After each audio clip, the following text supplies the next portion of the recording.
which was going to be almost $700 a month more than it was before. And I said, I can't do this. And they said, well, it has to do with property taxes and increased evaluations and all of that. Connie and her sons moved into their Lincoln home about 6 years ago. Since then, she says the valuation has nearly doubled, and the new mortgage would take up 50% of her income. Raised taxes and raised evaluations, and it seems like every time you try to get on top of it, there's another blow. Connie only has another 2 weeks to come up with the money. I feel like I failed. I was trying to be the best mom I could be. Trying to be the best for my mom. And I just can't do it anymore. Her son says it's hard to see his mother put in a difficult position. It's been rough. She tried to protect us from the reality of it for a while. I just kind of have to hope there's a light at the end of the tunnel for us at this point. Connie hopes something is done about property taxes soon. There has to be some relief, because people just are scraping to get by at this point.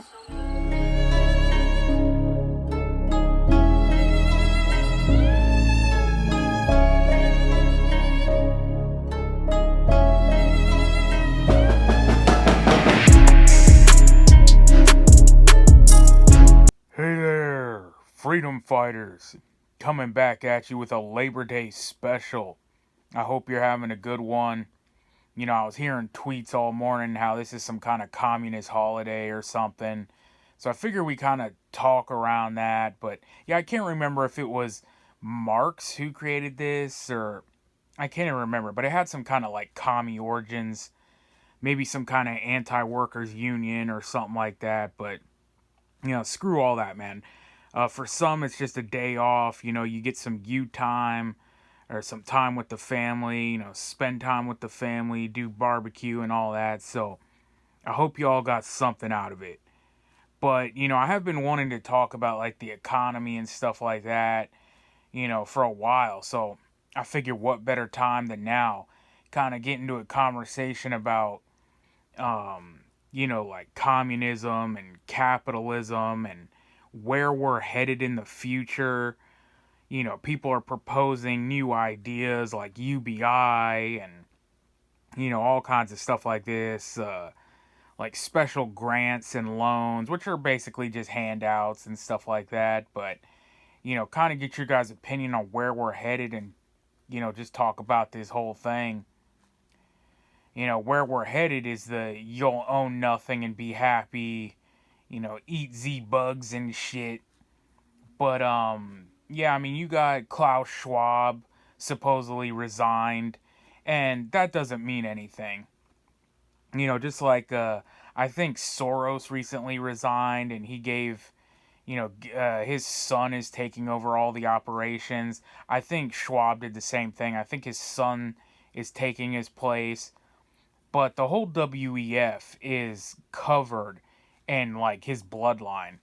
I think it's like his sister or something runs there, his aunt, you know, is in it, his cousins are in it, you know, so the whole Schwab bloodline is going to remain in place. The WEF is remaining in place. I remember when people were like, oh, he's stepping down, he's leaving, like it's all over, we defeated the NWO. Like, no, it's still there, it's still happening, it's still going on, don't worry, that ain't going nowhere. But yeah, man, so I just want to talk about, like, you know, the system they have built. And, you know, I have my own, you know, critiques and, you know, stuff against all, you know, all this stuff. And I know it's weird coming from, like, a right-lean channel, you know, as someone who you're supposed to be a champion of capitalism, you know, a cheerleader for capitalism. And I am, for the most part. Because I sure as hell ain't no commie. But, you know, I have conversations with people all the time. And, you know, especially the old boomer conservatards who, you know, have just been fed the, you know, basically the propaganda. And we have already talked about this multiple times too. Like, they're not conserving anything. Their idea of capitalism and, like, you know, all this stuff, it doesn't even check out. But, Yeah, and I mean, been a few other like prominent right wing figureheads who have talked about this kind of stuff. You know, it's not just me or I guess maybe the younger generation talking about it, but Tucker, Tucker Carlson has done a few segments, you know, on this kind of topics, and Keith Woods, I believe, did a really good video on like crony capitalism and this system we're running on, and they've had congressional hearings, and it's surprisingly, I mean, it's usually always the left, but now you're even having Republican congressmen talking about breaking up the monopolies, Google, Facebook, etc. All this stuff that, but if you believe in capitalism, why can't they, they got the head of the market, they have all the money, so why can't they just, like own everything? And, if you're truly a capitalist, right? That's what it is. They have the head on the market.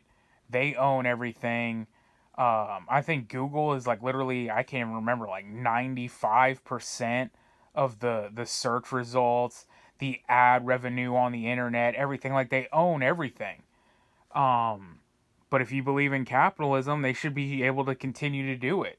You shouldn't put any restrictions on them or throttle them or, you know, I don't know exactly how they'd go about it. Almost put like tariffs on their own, you know, products and stuff like that, tax them at a higher rate. I don't know what the hell they're talking about, but, you know, different avenues like that. But it's clear people know, like, this ain't the system that they were talking about. This shit has its flaws. That's the thing. You can be a capitalist and still realize it has its flaws, and that the system ain't working. But the system we're already in is this isn't the system your founding fathers set up either. That's another thing I get into when I talk to the boomtards. They're like, oh no, the founding fathers had it right. This is how it's supposed to be, and it's made the most flourishing country on earth. I agree with that part, but again, this isn't that system. We've talked before about, I think, Thomas Jefferson, and saying if you allow the banks to, run your country, that you're going to wake up homeless on the continent that your founding fathers conquered. Well, this banking system, this Federal Reserve banking system that we have right now, is not the one that your founding fathers set up. And you talk about you'll own nothing and be happy. You already own nothing. And, many channels have talked about it. We've kind of brushed up against it and stuff. I think in one of my tax day videos or something. But, you don't pay your taxes on it. You don't pay for the privilege. You don't pay the king his ransom for your property or whatever it is. Well, they just come and take it. So you never really owned it, did you? And my friend told me a story the other day, man. I mean, a while back now, but of his grandparents. And his grandpa built his own house. He like, settled the land, built his house, all of that. And then, they were just raising the property values and everything. He passed away, and it was left to the family. They didn't, do anything with the house. They just kind of kept it and everything. Over the years, the property taxes were raising. Now, this is like, it's become, like, like a prominent area. Back then, I think he said it was in like the 40s or maybe 50s when he built it. And it was literally the only house on the block. He had like a couple acres, where now it's like suburbs. There's houses all around it. But so the property tax on this thing was like, in the beginning it was nothing, or it was like very little. But then it was like a couple $1,000s, and then it was $10,000, 12, 15, 18. He said that it went up to like $20,000 a year property taxes to keep the house. So now the house that his grandpa built became a burden.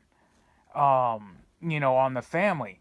And I mean, $20,000 a year. In 5 years, you're paying $100,000, just to keep a house, to keep a property. But yeah, I mean, that's their grandfather's house. And now they're like, do we sell this and, retain the money?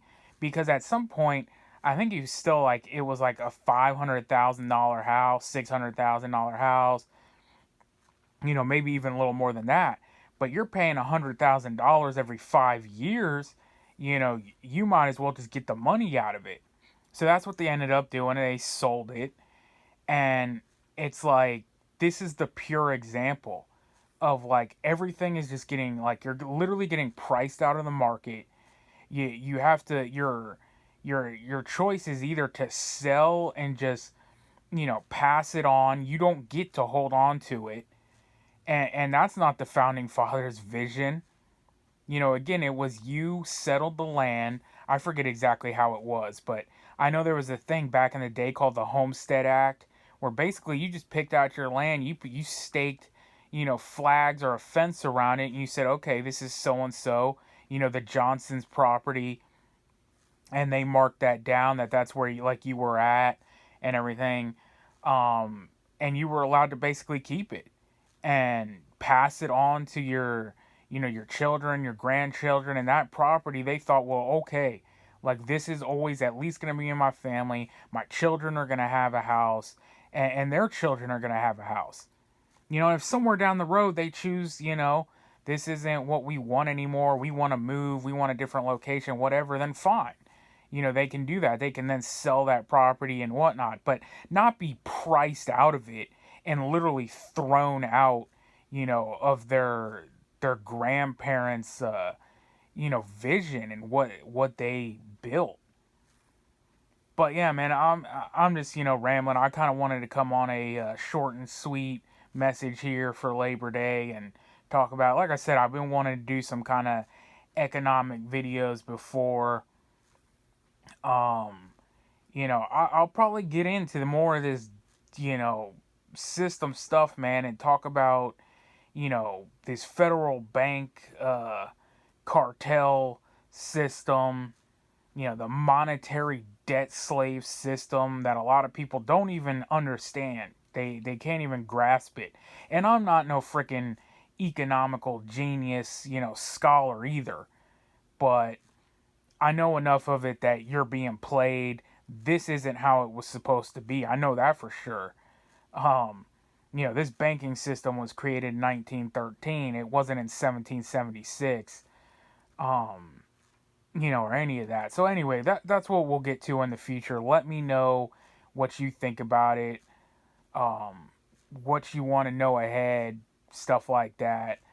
In the Constitution, our money is gold and silver. That's no longer the case. We'll definitely cover that. Yeah, man. So that's where I'm gonna leave it. But yeah. So I hope you had a good one. And until the next one, you know what it is, man. We are on our own. No one's coming to save us. So get right with God, 'cause only God can save you. Freedom Fighters out.